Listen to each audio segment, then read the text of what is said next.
Joe would be in his 50s now. I wonder what he'd look like. Where would he live? What would he be working at? Water washes away everything, except the memories. I clearly remember that day like it was yesterday. It was cold but bright, just like today, and far less noisy. There were fewer cars back then, but one was enough to separate us forever. Time. You can't stop it. You can't even slow it down.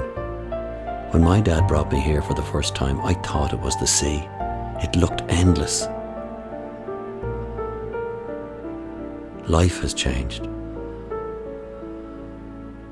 Everything has changed, including the canal.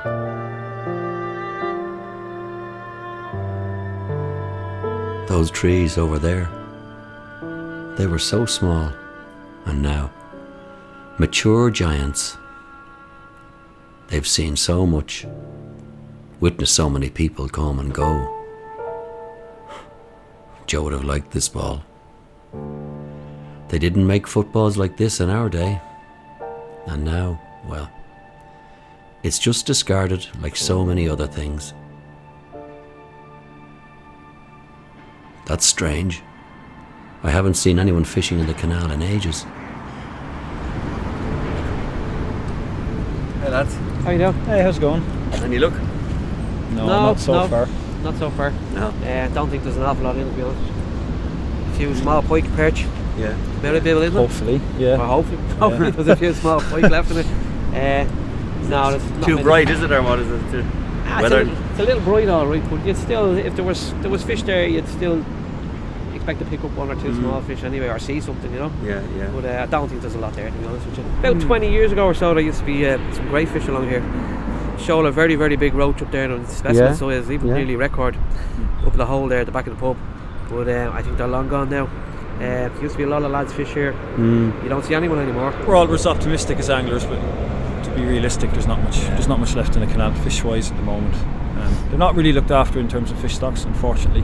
Yeah. As a kid, we used to come up here with our nets and be fishing for minnows. Put them into the jam jars. Bring them home. You'd spend a whole day doing that, walking up and then walking along the canal here. Would the fish migrate, do you think, out of here? What, through the locks? Yeah.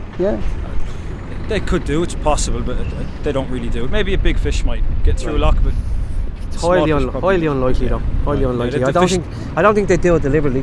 No, they tend to move away from the disturbance, from the locks open. Maybe asking on Fisheries Ireland, they might know. Might be able to clarify it. Okay, best of luck. Right, have a nice day. Okay. Bye. Come on, let's go try and find some fish. So Yeah. Nice to find you. No fish. I'm not surprised. I'd actually be very surprised if they even caught a pinkeen here. Back in our day, you would see so many people fishing by the canal. You'd wonder, have all the fish migrated? What has happened between then and now to cause such a dramatic change? I must be missing something here. You think there's much wildlife in the canal? In it? Above and below the water? I can honestly say I haven't paid it a huge amount of attention. I've seen some different types of birds that you don't see anywhere else, but that's kind of it. I don't know, just swans is the only thing that I see. Above, a few seagulls, a few swans, a few mallards. Below, I've no idea. I've never seen anyone with a fishing pole here, that's for sure. Well, obviously there's lots of swans as we go further west, but I wouldn't have particular knowledge in the area. Or like fish and things like that. It doesn't look clean, the water, so. Not particularly, I don't think so. It doesn't have a great wildlife in the canals. I'm gonna hope for more than just the swans. Only swans. Of course, you can't really see much of what is happening below the surface. But still, something is not right here. Canals are a fantastic place for wildlife. So first of all, we have all the wildlife that lives underneath the water, such as the water insects and creepy crawlies, and then we also have the fish in there. Then above the water, there's a huge amount of wildlife that lives along the canal. So things that feed on those aquatic insects like birds and bats. You'd also get in amphibians and mammals like otters. Then also there's all the terrestrial insects, some of which start their life under the water, like dragonflies. They then emerge in the spring, and you'll find them flying up and down the canal along with bees and butterflies. The important thing is that canals are long features that move throughout the landscape, and that allows these insects and birds and otters to travel throughout the countryside. It's what we call a wildlife corridor. It's pretty much like a long wildlife nature reserve. Of course, everything changes, and there's lots of new pressures on the canals. So there will be more plastics being used nowadays, so there's more of those ending up in the canal. But also the canals are being developed for recreation, so people will be seeing more footpaths along the towpath, and more people kayaking, using the canals for boating. So this will of course be changing the canal. One obvious one would be that yes, there is probably more litter, more plastic in the canal nowadays. Kieran had a point, and his professional approach has somewhat restored my hope. However, he didn't comment on the lack of fish. Actually, he didn't say much about fish at all. Maybe it's true that fish no longer inhabit urban areas. I used to fish in the canal in and around the Rathmines area when I was a kid, and there used to be a lot more fish than there is in it now. Fish can move up and down through the canals, through the locks, all right, but I wouldn't say that is the reason why there isn't fish there at the moment. It's probably more likely to the fact that the habitat really isn't great for them anymore. If you look at the canals in and around there compared to the canals that you would get out further in the country, there's a lot less weed, there's a lot less cover for them, there's a lot more litter in the canals in the city centre in and around those areas, none of which are going to be conducive for fish habitat. And so you're going to find that stocks, the actual habitat won't be able to support the same stock of fish as it would do 10 miles west out by Maynooth or Kilcock or any of those places. You'd also have to think of fish, in a city centre area. It's become much more noisy, more busy, there's much more lighting going around, all those sort of things are going to affect fish too. It's primarily what we would call coarse fish, which would be roach, some rudd maybe, hybrids, bream, tench and a lot of perch, and then you will get some pike as well. Probably not that many pike in the Dublin area, but the further you go outside you will get pike as well. And in some areas there are trout too, some limited areas. But strangely, and this might seem counterintuitive, but in recent years, over the last 10 and 20 years, water quality has improved a lot in Ireland, okay, because of EU directives we've had to improve water quality, but the types of fish that do well in canals actually prefer the water quality to be not so good, which is unusual, and they do better in what we call eutrophied waters, where there's just more nutrients, and so coarse fish do better in those sort of areas. And also you would have had over the years probably increased angling pressure from it being in the city centre, and it's probably more likely to be subject to overfishing or poaching, although we don't get a whole lot of that these days as far as I know. I'd say it's much more likely to be down to the habitat and the degrading of the habitat. You can see that if you walk across any bridge and look down, you'll see that there's litter, there's all that sort of stuff there, and that's not conducive to having great fish stocks. Okay, the habitat has changed for sure. Shane confirmed what I suspected regarding litter. Kieran had also mentioned plastics, so it looks like we are starting to discern an issue here. But is it really that widespread?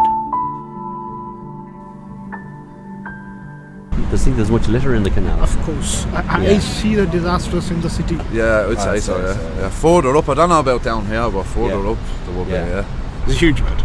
Is there? Okay. You can see there's a Coke can there, unfortunately. But well, I live down in Grand Canal, and in the basin down there, it's just, you can see crap just collected everywhere. Oh, really? Yeah. It's a disgrace, to be honest. Well, they could be cleaner. I think they need to be cleaned out more. There's more kind of trolleys and things like that inside the canals.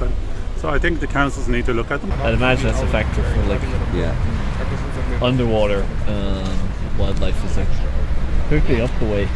Yeah, awful. So, litter is a definite problem. But is it the main reason? Because it's a definite issue. However, even when we check the canal every day, it's very difficult to ascertain how much litter is really there and how much it's changed.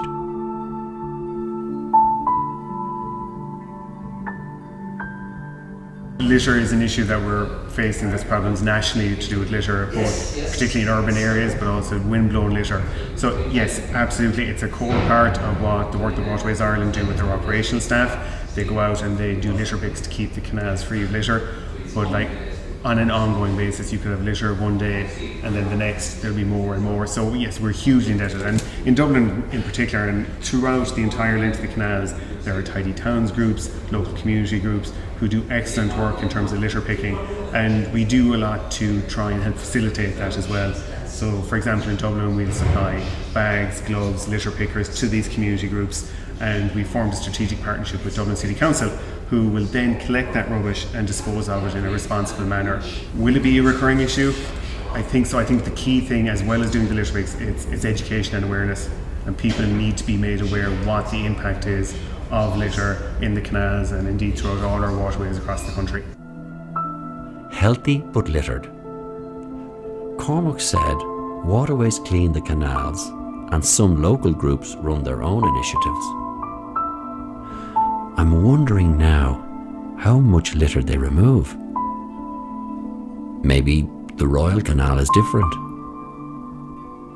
Yeah, I just saw somebody drive over the canal there and just dump a bottle out, aimed for the canal, you know. That's what people actually aim to their litter into the canal when they're drinking. They stand alongside the canal and they throw it in the canal rather than, you know, dump it. See these bags here, is that? Yeah, that's us there, yeah. So this is one of the pick-up points. So Dublin City Council pick up in six spots, starting with, so we clean all the way from North Strand to Castleknock now is our new spot.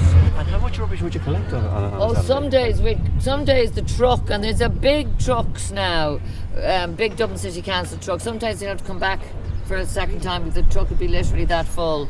I mean, we pull bikes, motorcycles. I mean, we can't lift cars out, but if we could, we'd be pulling cars out, like, really? And bags of stuff. People tend to just throw their household, you know, large household items. They kind of see the canal as a bin, a lot of people. Down in North Strand, at the North Strand section, there's apartments that lead right out onto the canal, and there's literally houses, apartments, and the people that throw their bags directly out into the canal. How are we going to get people to not litter? Involving children is a big way, you know, because starting in the schools. Starting early. It's an absolute disgrace. Why would someone use the canals as a bin? Is it because of the lack of information or education? Is it carelessness, simple ignorance, or maybe some people are trying to ease their own financial burden? Or maybe people just don't see our canals as important water bodies. Do you think canals are important? Yes, of course. I think it doesn't play great importance in the cities. Yeah. They do play great importance in the village and the countryside. Yeah, I think they're great. Wildlife number 1, 2 is the barges up and down. Okay. It's a good vibe in the city. Yeah, they're very important. Yeah. In what respect? I guess they're a lovely public amenity to have. Nice for strolls, nice on a sunny day, good for markets, good for people to enjoy them. Do, of course, yeah. I think they're a great amenity. Well, it's good to have something for everybody. Of course, yeah, it's a historical thing now, yeah, so it's here for centuries, so yes, it's important, yeah. We could live without them, but they are fantastic to have. And I suppose originally they were thought of and constructed in the 18th century. The Grand Canal came first, and then it was followed by the Royal Canal to try and form some kind of competition between the two. They were used, as you might imagine, for transport, commercial reasons. That continued. Unfortunately then, with the onset of steam and rail, the canals became defunct. The Royal Canal quicker, more so than the Grand Canal. And from then, I suppose they were left fall into disrepair for a good number of years. There was excellent lobbying done by the likes of the Inland Waterways Association of Ireland, the Royal Canal Amenity Group, to keep the canals open. And these days they are primarily used for recreational purposes, and that's Waterways Ireland's function. We manage, maintain and promote the inland navigable waterways for recreational purposes. They're also quite unique in the fact that they connect Dublin to the Shannon as continuous ecological corridors. So they're very important for wildlife, and as such the National Parks and Wildlife have designated them both as proposed natural heritage areas. So they're incredibly important for wildlife. Litter is definitely a problem. It's a very visual problem, and there are long-term impacts that we're maybe not fully aware of at the moment. But from the available scientific information we have to date, the canals are incredibly healthy. But litter is an issue that we all need to be very conscious of and try and address. They are certainly important. I shouldn't even question it. But if we all believe that canals are so vital, why do we treat them with such disregard? Is the media aware of the problem? Mostly abroad. Are they aware of the situation underwater? Toxins. Litter is releasing many different toxins in our waters as we speak. It makes sense when you think about it. And they are alarmingly dangerous, especially PCBs.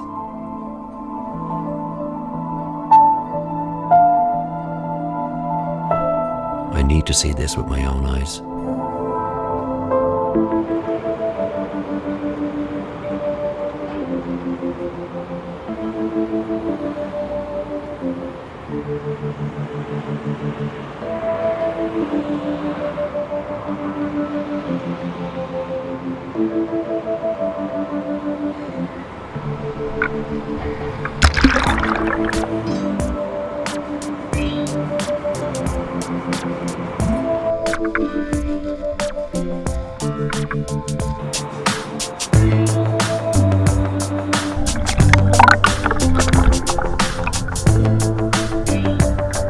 The amount of rubbish, I cannot believe it. My goodness. So no wonder there's no fish here.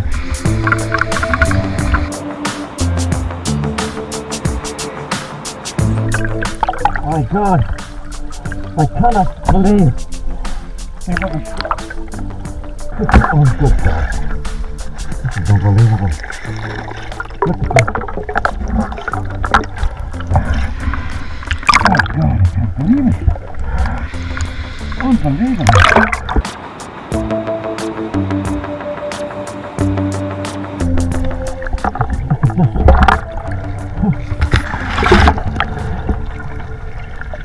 Good God. Here comes the cook.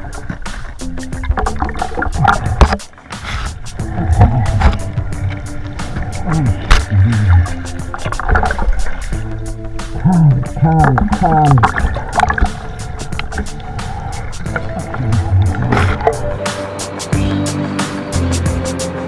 Look at this. This is unbelievable.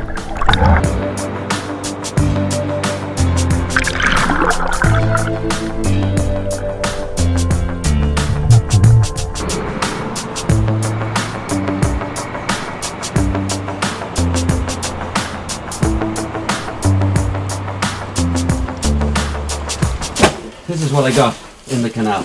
All right. And I'd like you to take a look and give me your opinion. Not any reckon. It doesn't look very appetising. And as everything else is dominated by plastic. Well, I think what it really says is that this canal is the home of many bottles. Yeah. Ta-da! There we go. Yes. There we go. And the odd other thing. Yeah. Which somebody lost. I mean, this is an urban site you must have looked at. Yes. And therefore you have all these plastic bags, various different types of plastic stuck It's all together. plastic related. It's virtually all plastic. There may be one metal screw, everything else is plastic. Generally the danger, these ones start dissolving in the water, and if you have enough of them, then locally there could be an effect. But the biggest danger really is when these things finally break down and become microlitter. Okay. And the microlitter is the issue when it goes into small filaments. And the fibres, these fine fibres, are very, very nasty. They go into our prawns, into our shrimp, particularly crustaceans. If you take a bottle of shampoo, for example, which still has the microbeads in it, you decant it into a coffee filter. You can actually see a layer of this stuff. Wow. And if you think of a mussel in the sea, the filter feeder, it filters that out. And you can have over 1,000 of those microbeads in one mussel in a badly contaminated area. We, of course, just eat them, so it goes into us. And these tiny little beads, they roll around on the seafloor and they pick up all sorts of dirt. Very often, if you see polystyrene, dirty polystyrene, it's dirty because it has picked up. It has attracted all these oily compounds. Okay. Then they go into your stomach, or the bird's stomach, the fish's stomach, strips those off, and they go into you. I've done some research on PCBs, polychlorinated biphenyls, and they talk about. They say that many studies suggest that there's a link between exposure to PCBs and increased risk of cancers of the digestive system, like the liver and of the skin. And furthermore, high levels of PCBs in the blood may be linked to a cancer of the lymphatic system. Are you familiar with that? Or? I am, but the link between the PCBs and the litter is, I would not be studying enough, because a lot of the PCBs are now in our sediments. So they could be in your canal sediment. Okay. And the theory would be, but I'm definitely have not done the research on it, that as it is in the sediment, and marine litter goes and sinks into the sediment, at least the hypothesis would be that PCBs could be attracted onto the marine litter and then get out again, but that you'd have to ask somebody else. Your question is whether surface water bodies can be connected with groundwater body, and the answer to this is yes, definitely. So there is most surface water bodies are connected to underground water supplies.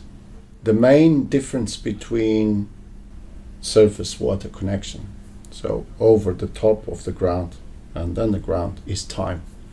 So it takes longer time for the water to travel underground, and it takes less time for the surface water to travel over the surface. But this also means that groundwater has the capability to accumulate more dissolved materials.